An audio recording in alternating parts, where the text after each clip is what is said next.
Kiongozi wa Korea Kaskazini Kim Jong-un ameripotiwa kumchagua binti yake Kim Jong-a kuwa mrithi wake wa uongozi. Kwa mujibu wa taarifa iliyotolewa kwa wabunge na shirika la kijasusi la Korea Kusini NIS, Kim Jong-a anayekadiriwa kuwa na umri wa takriban miaka 13 ameonekana mara nyingi hadharani akifuatana na baba yake katika matukio makubwa ya kitaifa na kimataifa, ikiwemo ziara ya Beijing na hafla za kijeshi. NIS imesema imefikia hitimisho hilo baada ya kuzingatia kuongezeka kwa nafasi yake katika shughuli rasmi na ishara zinazoonyesha aandaliwa kushika madaraka siku zijazo.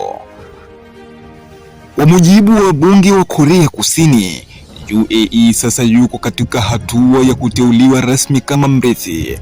Tofauti na awali ambapo alielezwa kuwa bado anaandaliwa, ameonekana katika hafla muhimu kama maadhimisho kuanzishwa kwa jeshi la wananchi wa Korea na ziara katika jumba la Kumsusan ambako viongozi wa zamani wa taifa hilo huhifadhiwa.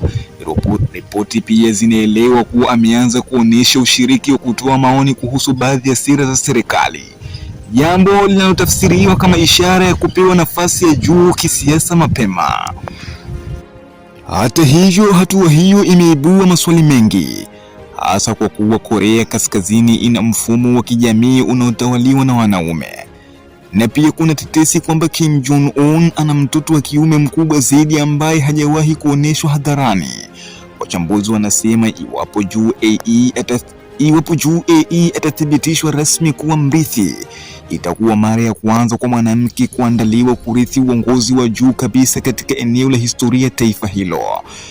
Bado haijajulikana mabadiliko gani yanaweza kutokea nchini ya uongozi wake baadaye, lakini kama ilivyo kwa viongozi waliomtangulia kutoka katika familia Kim, atakuwa na mamlaka makubwa ya kuunda mwelekeo wa nchi hiyo.